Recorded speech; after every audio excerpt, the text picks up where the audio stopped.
Assalamualaikum Sobat Football United. Akhirnya ada Here We Go untuk Manchester United ya di bursa transfer musim dingin kali ini, yaitu adalah Anthony ke Real Betis. Here we go. Ini yang dikatakan oleh Fabrizio Romano.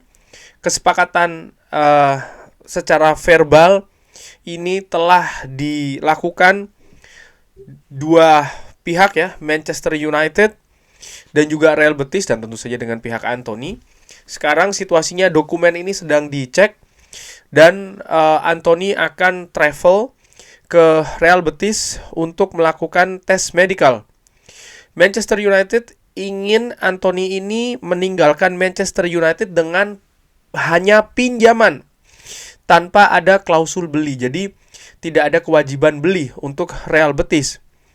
Dan dia secara formal ini akan kembali ke Manchester United di bulan Juni. Gua belum akan memberikan tanggapan dulu ya. Gua juga ambil dari beberapa sumber yang lain, dari Talksport sama Anthony ke Real Betis. Ini murni pinjaman tanpa ada opsi beli. Dan Manchester United juga mengcover lebih dari setengah gaji Anthony di peminjaman di Real Betis ya. Lalu sebentar, gue juga ambil informasi dari ABC de Sevilla. Ini akun media kalau tidak salah di Sevilla sana, bahwa Real Betis akan membayar lebih sedikit gaji dari Anthony ya selama masa peminjaman ini.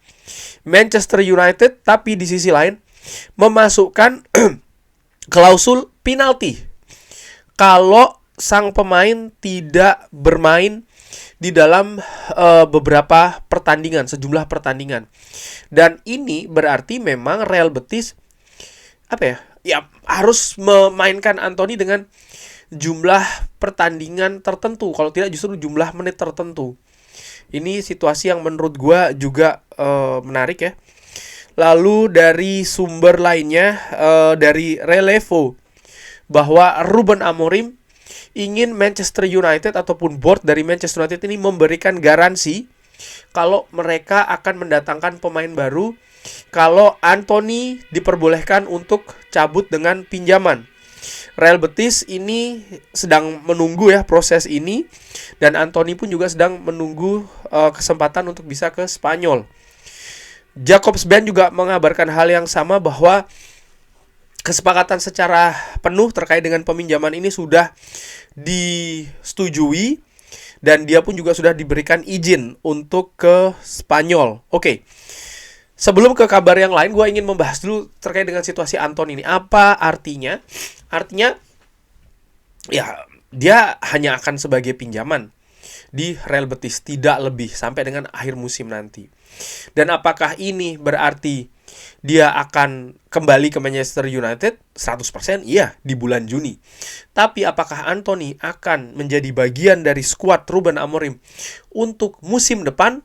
Belum tentu, belum ada kepastian. Situasinya menurut gua 50-50.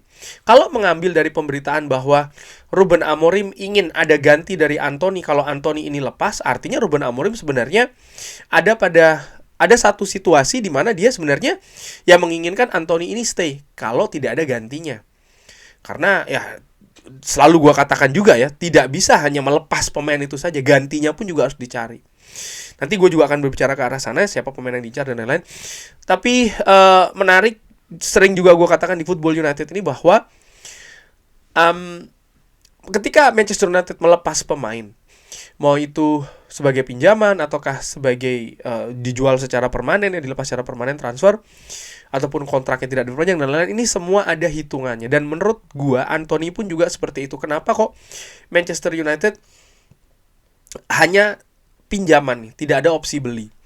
Karena menurut gua Manchester United melihat ada dua kemungkinan. Nomor satu, mereka berharap Anthony bisa mendapatkan menit bermain yang tinggi, dia bisa berkembang di Real Betis, dia bisa tampil bagus di Real Betis, dia bisa memberikan kontribusi yang tinggi di Real Betis, sehingga valuasi dia ini bisa naik. Gue sudah pernah katakan ya, Manchester United kalau mau hitungannya untung dalam PSR di musim panas nanti, transfer musim panas nanti, khusus untuk Anthony, angkanya harus di atas 40 juta. Dan dengan situasi saat ini, misalnya Anthony jarang bermain dan lain-lain, angka 40 juta tuh sulit. Dan Manchester United atau manajemen baru ini sangat concern sekali, sangat perhatian dengan situasi finansial dari Manchester United, termasuk juga aturan PSR ini. Nah, jadi ada kemungkinan seperti itu nih. Jadi berharap bahwa ya oke, Anthony akan dilepas di musim panas nanti dengan harga yang bagus. Tapi di satu sisi ada juga pilihan lain, ada juga opsi yang selanjutnya nih menurut gue. Tidak pernah tahu akan seperti apa situasi Manchester United khususnya dengan Anthony di musim panas nanti. Bisa saja Manchester United mengambil situasi terbuka ya untuk melepas Anthony. Tapi misalnya kesepakatan tidak diraih dengan klub sampai dengan batas waktu terakhir, atau mungkin Ruben Amorim melihat ada situasi berbeda dengan Anthony, ataupun manajemen Manchester United ada rencana berbeda juga dengan Anthony, maka kalau Anthony ini bisa mendapatkan menit bermain yang tinggi di Real Betis, diharapkan kalaupun seandainya opsinya dia untuk tetap stay di Manchester United, nih situasinya lebih bagus dibanding dengan keadaan saat ini. Menurut gue seperti itu. Jadi Manchester United berusaha untuk berada di posisi win-win. Apakah Anthony tetap stay di Manchester United musim depan ya? Manchester United tetap punya peluang untuk memanfaatkan Anthony. Tapi di sisi lain ketika Manchester United harus melepas Anthony ya, situasinya seperti itu, mereka pun juga bisa mengambil keuntungan terkait dengan PSR.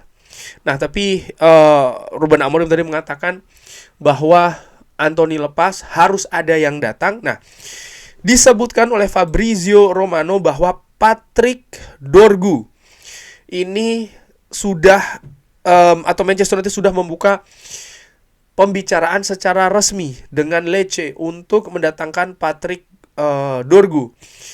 Sudah secara eksklusif ya diberitakan juga 2 pekan yang lalu bahwa Patrick Dorgu ini berada di daftar tertinggi untuk posisi bek kiri bersama dengan Milos Kerkez dan juga Nuno Mendes yang disebutkan oleh Fabrizio Romano sebenarnya masih terlalu mahal ya. Lecce sendiri diinformasikan ingin melepas di angka sekitar 40 juta. Jadi ini juga bukan situasi yang mudah ya bagi Manchester United. David Ornstein ini juga memberikan informasi dari The Athletic bahwa Manchester United sedang dalam pembicaraan untuk mendatangkan bek kiri Lecce Patrick Dorgu.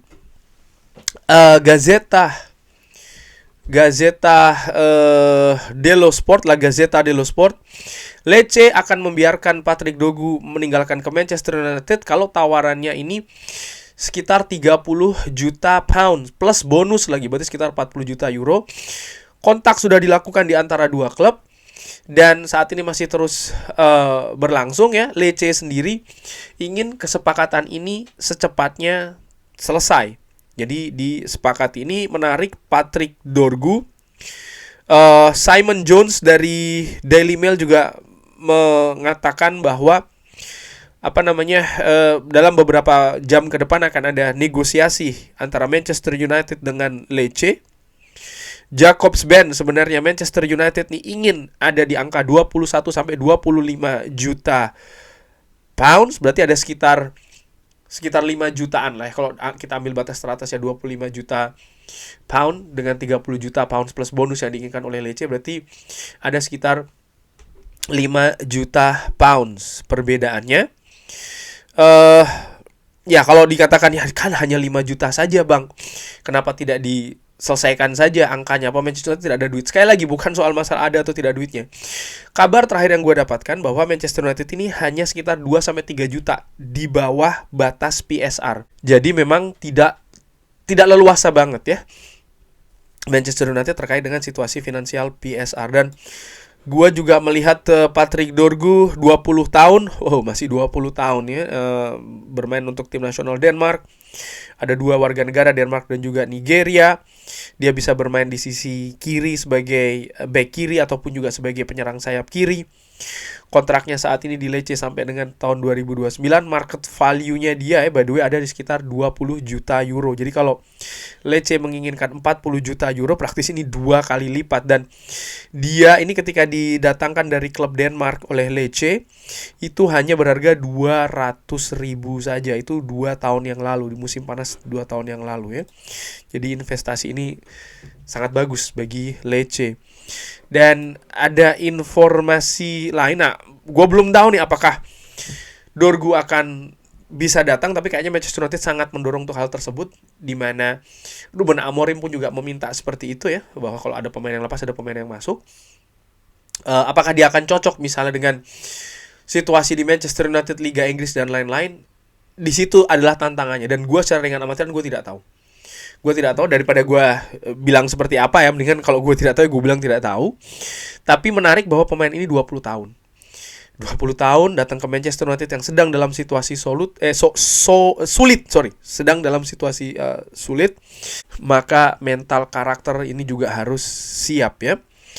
Dan kabar lainnya sekaligus juga menutup video update kali ini, yaitu tentang Alejandro Garnacho. Disebutkan dari Corriere dello Sport bahwa Sporting Director Napoli Giovanni Manna ini akan bertemu dengan pihak Manchester United beberapa jam ke depan untuk bernegosiasi terkait dengan Alejandro Garnacho. Napoli disebutkan berminat untuk mengajukan tawaran 60 juta euro. Ini angka yang cukup tinggi ya untuk Garnacho. Kalau gue cek di Transfermarkt, berapa valuasi dari Garnacho saat ini? Garnacho itu ada di 50 juta euro. Jadi ini di atas valuasi dari Alejandro Garnacho saat ini. Disebutkan juga bahwa Antonio Conte dan Garnacho sudah berbicara di telepon ya, dan ini menunjukkan bahwa memang Garnacho menginginkan Conte menginginkan Garnacho. Menurut gua sekarang tinggal masalah faktor finansial saja. Kalau Napoli bisa memenuhi angka yang diinginkan oleh Manchester United, kemungkinan akan lepas nih Garnacho ke Napoli menurut gua. Bahkan dari Fabrizio Romano juga menginformasikan dua klub nih, Napoli dan juga Chelsea, sangat tertarik untuk mendatangkan Garnacho. Dan ini adalah sesuatu yang harus atau menarik untuk disaksikan di 2 pekan terakhir sebelum bursa transfer ini tutup. Manchester United sekali lagi ya butuh hal-hal seperti ini, hal-hal yang artinya penjualan yang mendatangkan keuntungan yang besar. Tadinya banyak yang memperkirakan kalau ini akan terjadi untuk Casemiro, untuk Christian Eriksen, tapi ini menurut gua kejutan ya, salah satu kejutan. Garnacho ternyata pemain yang salah satu yang menurut gue populer juga di fans Manchester United dari pengalaman gue beberapa kali hadir langsung di stadion ya, baik itu di Old Trafford maupun juga di tempat lain. Tapi Manchester United menurut gue faktor utamanya, menurut gue secara dengan amatir, adalah faktor finansial sih. Ini terkait dengan situasi melepas Garnacho. Dan terakhir juga sebelum gue tutup, bahwa Manchester United disebutkan dari offside ya, fokus ke Ryan Ait-Nouri sebagai top target untuk posisi bek kiri. Wolves menginginkan angka sekitar 46 juta pound sampai 51 juta pounds. Ini lebih mahal dibandingkan dengan Patrick Dorgu. Tapi bagaimana menurut Sobat Football United nih? Patrick Dorgu ataukah Ryan Ait-Nouri? Silahkan drop di kolom komen. Terima kasih sudah menyaksikan. Jangan lupa like, sholat, dan juga subscribe. Wassalamualaikum warahmatullahi wabarakatuh. Thank you.